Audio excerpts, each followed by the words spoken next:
لیکن اس کا رویہ بھی انہی جیسا تھا۔ یو ایس نے بہت سی ریاستوں پر قبضہ کیا۔ یو ایس نے $20 ملین دیے اسپین کو فلپائن کو اپنے اندر لینے کے لیے، اور آج کے دن فلپائن ایک انڈیپینڈنٹ کنٹری ہے، کیونکہ 1946 میں فلپائن کو آزادی مل گئی تھی یو ایس اے سے، تو 1900 میں یو ایس اے ایک بہت بڑا ملک بن چکا تھا، ڈھیر سارے علاقے یو ایس کا حصہ بن گئے تھے، تو ظاہر سی بات ہے جتنا بڑا ملک ہوگا اتنی بڑی اکانومی ہوگی، اتنی ہی زیادہ جی ڈی پی ہوگی۔ لیکن یہ تو صرف شروعات ہے، اصلی جادو ہوتا ہے 1900 اور 1950 کے درمیان۔ یاد ہے آپ کو کیا ہوا تھا؟ ان 50 سالوں میں دنیا میں 2 ورلڈ وارز ہوئی تھیں، اور یہ دونوں ورلڈ وار کہاں ہوئی تھی؟ یورپ میں ہوئی تھی۔ فرانس، جرمنی، یو کے، اسپین، اٹلی سب ایک دوسرے سے لڑائی کر رہے تھے، اور یو ایس دور علیحدہ بیٹھا تھا۔ حالانکہ یو ایس نے بھی حصہ لیا تھا ان ورلڈ وارز میں، لیکن بس ہتھیار سپلائی کیے تھے ان سارے ملکوں کو، مگر اس کے اپنے علاقے میں یہ لڑائی نہیں ہوئی۔ بہت سے امریکن سولجر بھی مارے گئے، لیکن اکنامکلی یو ایس کو زیادہ فرق نہیں پڑا۔ یو ایس اکلوتی ایسی کنٹری تھی جس نے پرافٹ کمایا ان ورلڈ وار سے۔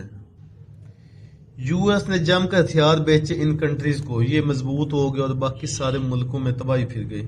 ایسا نہیں ہے کہ یو ایس نے کوئی ناجائز فائدہ اٹھانے کی کوشش کی ہے، بس چانس کی بات تھی کہ وہ پرافٹ میں رہا۔ یورپین کنٹریز کے درمیان ورلڈ وار چھڑی تو ان کو پتا تھا کہ ہماری کرنسی کا اب ستیہ ناش ہونے والا ہے، تو انہوں نے یو ایس ڈالر خرید کر رکھ لیے، کیونکہ ڈالر اس وقت ایک سٹیبل کرنسی تھی، تو اس طرح ڈالر کی ویلیو بڑھ گئی۔ 1944 میں ورلڈ وار 2 اپنے عروج پر تھی، تو 44 الائیڈ کنٹری ساتھ میں آئی اور انہوں نے ڈیسائیڈ کیا کہ ہم اپنی کرنسی کو ڈالر کے ساتھ لنک کرتے ہیں، اور ڈالر گولڈ کے ساتھ لنک تھا، تو پھر الائیڈ کنٹریز نے ورلڈ وار 2 جیتی، تو اس طرح یو ایس ڈالر ایک انٹرنیشنل کرنسی بھی بن گیا۔ 1950 کے بعد امریکہ اور سوویٹ یونین 2 سپر پاور بن گئی، اور یہاں شروعات ہوتی ہے کولڈ وار کی۔ یو ایس اور سوویٹ یونین کے درمیان جو جنگ چھڑی تھی اسے کولڈ وار کہتے ہیں۔ یہ ایک پروکسی وار تھی، مطلب ہم ڈائریکٹ اپنے ملکوں میں نہیں لڑیں گے بلکہ دوسرے ملکوں میں لڑیں گے۔ جن ملکوں میں یو ایس کو لگتا تھا کہ کچھ ملک کسی پیج پر اکٹھے ہو رہے ہیں، وہ ان ملکوں میں جا کر سرکار گرا دیتا تھا، کبھی اپوزیشن کو فنڈنگ کر کے، کبھی ٹیررسٹ گروپ کو فنڈنگ کر کے، تو کبھی ڈائریکٹلی اندر سے کچھ لوگ خرید کر یا ہائر کر کے۔ آپریشن سائیکلون میں افغانستان میں جا کر طالبان کی فنڈنگ کی تاکہ سوویٹ یونین کا اثر رسوخ روکا جائے، اور اسی وجہ سے یہاں ٹیررسٹ گروپس کی بھی شروعات ہوئی۔ اور یہی کہانیاں ہمیں سننے کو ملی برازیل، چلی، ارجنٹینا، ایران، کونگو اور کئی ساری مثالیں ملتی ہیں ایسے ملکوں کی۔ اتنے سارے ملکوں کی پولیٹکس میں انٹرفیئر کرنے کی وجہ سے بہت سارے ملک انڈیپینڈنٹ ہو گئے یو ایس پر، جس کی وجہ سے امریکہ اور بھی زیادہ پاورفل ہو گیا۔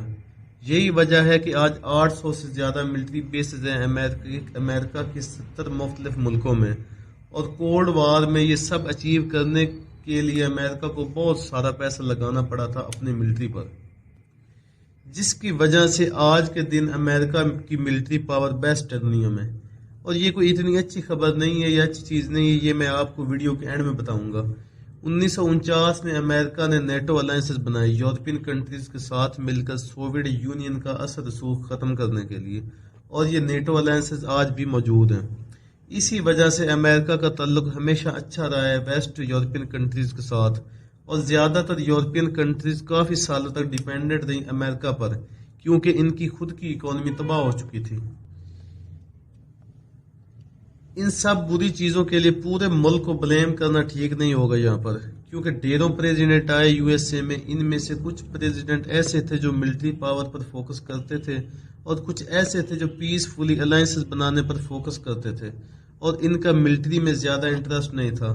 اور 1990 میں جب سوویٹ یونین ٹکڑوں میں بکھر گیا، اس کے بعد صرف ایک ہی سپر پاور ملک رہ گیا دنیا میں، اور وہ تھا امریکہ۔ اب یہ تو پولیٹیکل ریزن تھے جس کی وجہ سے امریکہ سپر پاور بنا، مگر کچھ کے اس کے اندر کی پالیسیز بھی تھیں، جن میں سے ایک ریزن تھا کہ امریکہ کی جو پالیسیز تھیں وہ ٹیلنٹ کو بہت اٹریکٹ کرتی تھیں، اور یہ پالیسیز آج بھی موجود ہیں، جن کی بڑی مثالیں ہیں۔ آئنسٹائن جو ایک جرمن تھا، امریکہ میں جا کر پاپولر ہوا۔ ایلون ماسک جو ایک ساؤتھ افریقن ہے، امریکہ میں آئے اور اتنے کامیاب ہوئے۔ آج کے دن جو ناروے، ڈنمارک، سویڈن، یہ امریکہ سے کتنی آگے نکل چکی ہیں ہیومن ڈیولپمنٹ میں، لیکن ان کنٹریز کو آج بھی کوئی سپر پاور نہیں بلاتا کیونکہ ان کی ملٹری پاور اتنی زیادہ پاورفل نہیں ہے۔ لیکن ایک عام آدمی کے لیے زندگی گزارنا بہت بہتر ہے ان کنٹریز میں امریکہ کی نسبت۔ اور اس ویڈیو میں جو سب سے بڑا سبق ملتا ہے وہ یہ ہے کہ سپر پاور کے پیچھے نہیں بلکہ اپنے لوگوں کی زندگی آسان گزارنا بناؤ۔ امید ہے ویڈیو آپ کو پسند ہوگی تو آئی ہوگی دوستو، تو ویڈیو کو اپنے دوستوں کے ساتھ شیئر کریں اور چینل کو سبسکرائب کرنا بالکل نہ بھولیں۔